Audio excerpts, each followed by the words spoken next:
Hello, this is the second video in a short series looking at aspects to consider when designing a house. If you haven't watched the first video yet, it might be worthwhile going back to my channel and watching that video before proceeding to this one. For context again, I am a chartered architecture technologist and lecturer at Ulster University. This video is geared towards first year undergraduate students and is based on Northern Ireland context, so legislation and regulations that are applicable might be quite specific. However, there are transferable issues that will be useful in other contexts too.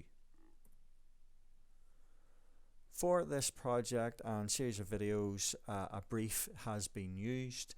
This is the accommodation schedule and it bears a lot of scrutiny when you are designing a house.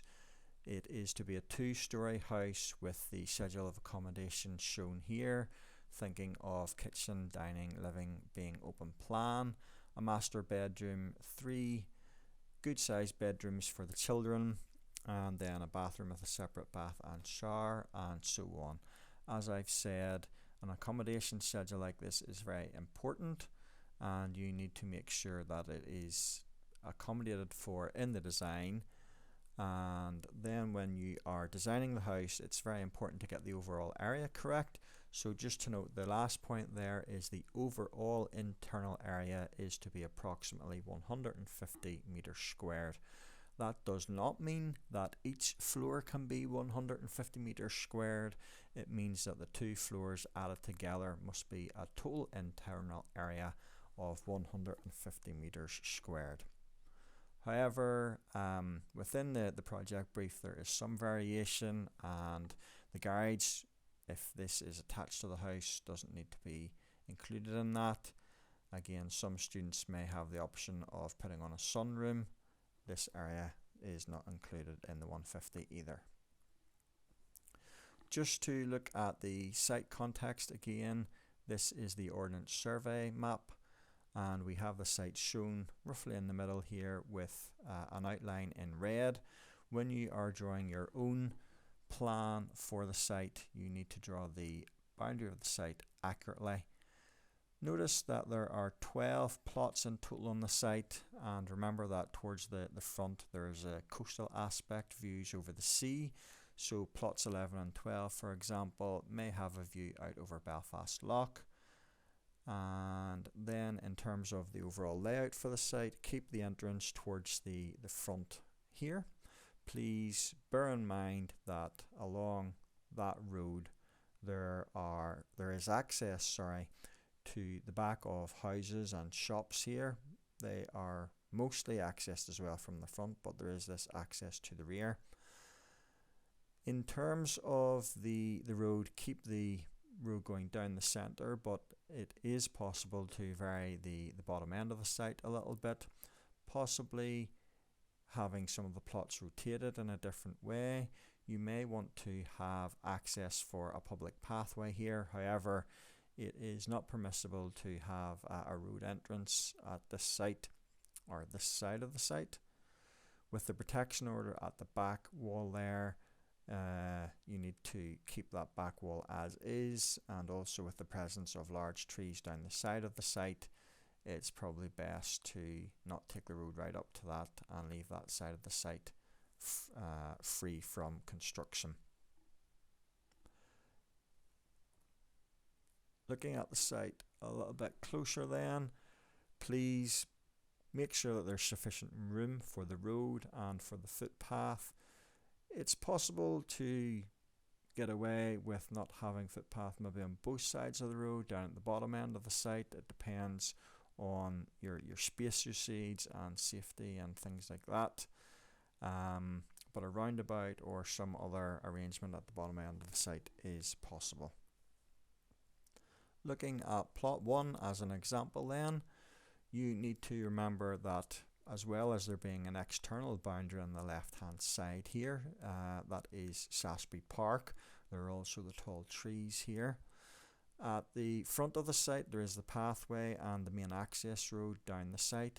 You will need to consider where the driveway is at the front of the house. Also, if you want both a driveway and a footpath entrance, To the front of the site, you will need to consider whether you want fencing or a wall, or what way that boundary is treated.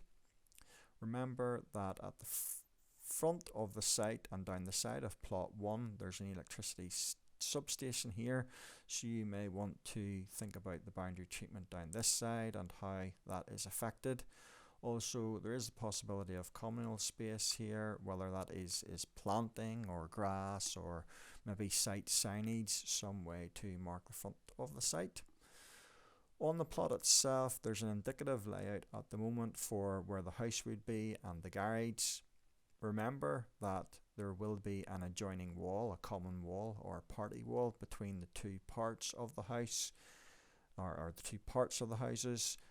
You should just use a mirror image for plot 1 and plot 2 and the other plots where they adjoin down the middle, if that's what you wish to do at any point. However, it's sufficient to focus on one plot.